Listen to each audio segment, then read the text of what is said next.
Welcome back, everybody.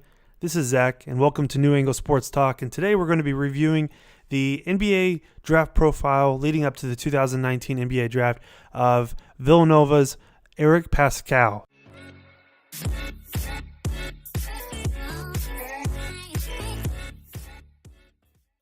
Before we get started, be sure to hit the like button and remember to subscribe to see more videos just like this.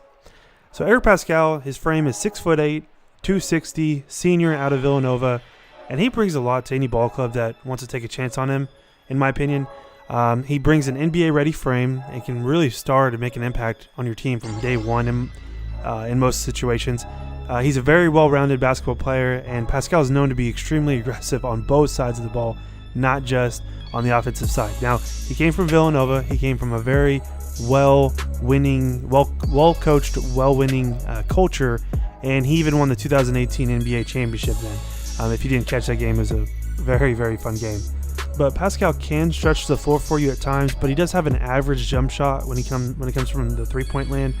But he does have an even more powerful inside game where he can take advantage of smaller players or even big men who are bigger than him but have slower foot movement. He's also known for being a very good defender in the perimeter and can switch onto smaller defenders and keep up with most players. So when you're switching around, there's a lot of teams that switch a lot and have that type of scheme in their defensive game plan. I think he works well in those situations where you're switching a lot and he can move on to the smaller ball handler, or he can kind of hold his own with bigger big men because of his weight that he has and his frame that he has, like I said. But there is one area defensively that he's not so good at, and that would be defending the paint and rim protection. He's smaller, like I said, he's 6'8", and this is one area of his game where he kind of struggles at, and he really needs to be able to prove that he can not only defend the paint on defense, but also that he can hit a consistent three-point shot from the NBA in order to really make a splash in the league and to be able to kind of stay on an NBA roster for a long period of time.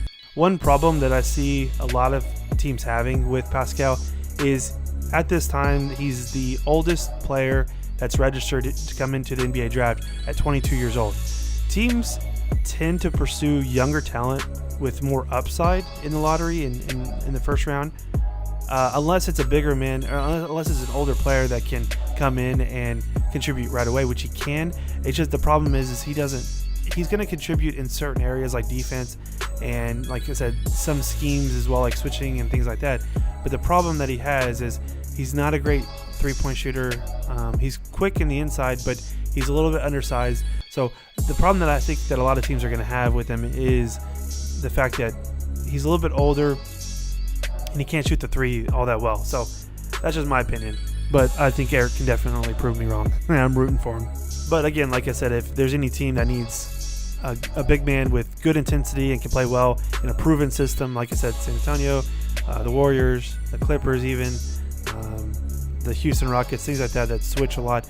I think he can find a niche in the league playing on teams like that. Now, some of the key matchups that he's had in college were both against Providence. Those were kind of when I looked over some of his game log that he had in the last season at Villanova. One of the two biggest games that I saw were in Providence. First one was on January 2nd. He got the W. He finished with a 10 points, 14 rebounds, and 2 steals game. And then another impressive one as well too was on March 14th. He had another impressive game during that rematch with Providence, and he had a 20-point game, 10-rebound game in the rematch in the Big East quarterfinals as well. So again, he kind of plays well in his scheme. He doesn't, go way outside of the box score with points and rebounds. I highlighted those because that was, I think, his season high in points, and then the other one was the season high in rebounds as well. And shot efficiently from the floor as well too. So that's why I wanted to kind of highlight those as well and bring those up. Some of the big accomplishments with Paschall as well in the NCAA, like I said, he's already won a championship in 2018, but also in the 2018 year, he also was on the All-NCAA tournament team as well. This past year, he was on the Big East All-Conference team as well, so I think it's pretty obvious that a lot of people recognize his talent and his ability and his effectiveness on the basketball court in a good system. I also do want to highlight some of his stats that he had last season as well. So he ended last year with 16.5 points per game, 6.1 rebounds, 2.1 assists, and he shot 44% from the field. So like I said, he's really good in a lot of areas, but maybe he's not elite in those areas yet. And that's probably why he's not going to be in a lottery player, I would just say. But going back to his shooting, he did shoot 34.8% from three-point, which isn't terrible as a big man. It's not like he's shooting from the NBA range, though. And a lot of his threes are coming as uncontested in most cases. But he did shoot also 74.6% from free throw, which again, as a big man, that's not terrible. But looking at these stats, you can see how well-rounded he is, like I said. But if you look a little bit closer to like last year's and this year's and kind of compare them a little bit more, you'll see that he was a lot more efficient in last year's system than he was in this year's system because of the players that he played with. 4 of the players that he played with last year are on NBA rosters right now. And they also, obviously, Villanova won the championship as well, too.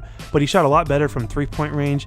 And he shot from the free throw line, he shot a whole 7% better last year than he did this year. But maybe this is because he's more efficient when he's not the number 1 or number 2 option. Again, maybe when he's in a better system and he's not going to be called on to be the primary ball handler or ball scorer or whatever. He's a little bit more effective in those regards. Overall, I think Eric Paschall is an awesome talent coming into this year's draft. You have to consider him, especially if you just need another good anchor on your team, whether he's starting off the bench or, because of injury issues, he ends up getting a starting role later on in this first or second year of his career. I think he's going to be extremely effective where he's going to be drafted at, which would probably be, I would say, I don't think he's going to be lottery. I think he'll be late first round pick, maybe even drift into the early part of second round as well. But again, hopefully he proves me wrong and he actually does become a lottery pick because he's a fun talent to watch. One of the similarities that I see in him, and not just his body type, but also his game as well too, is from Brandon Bass. So again, like I said, they have similar body types, similar play styles as well too. Brandon Bass played 12 years in the league. He played 12 seasons in the NBA. He was a little bit of a journeyman towards the end of his career, but he did play a really key role with the Celtics when he was younger in their journey through the Eastern Conference playoffs when you had the Magic there, you had the Celtics there, you had the Cavs there as well too. You had a lot of good teams in the Eastern Conference as well, and Brandon Bass played a really good role coming off the bench in most games on that team. And I think that Eric Paschall, I don't know if he ever becomes a good starter or, maybe he's like a poor man. Another comparison I would say, maybe he's like a poor man Paul Millsap. Like I'm watching Paul Millsap right now a lot and with Denver and what he's doing.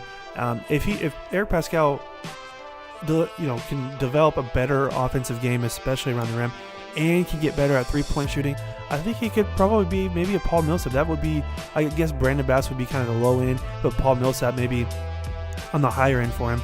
And either player you look at, they're extremely effective with their teams. They've had great success when they're in good systems, like Paul Millsap is right now with the Denver Nuggets next to Jokic. That would just be kind of my side-by-side comparison, I would say, guys. But that's my recap for Eric Paschall. Thanks for watching, guys. Please remember to hit the like button to show your support. And remember to subscribe as well, too, to see all new videos just like this one as well. And remember, leave a comment as well on your thoughts on Eric Paschall and his future NBA success. That was it, guys. Have a good one. Take care. See you in the next one.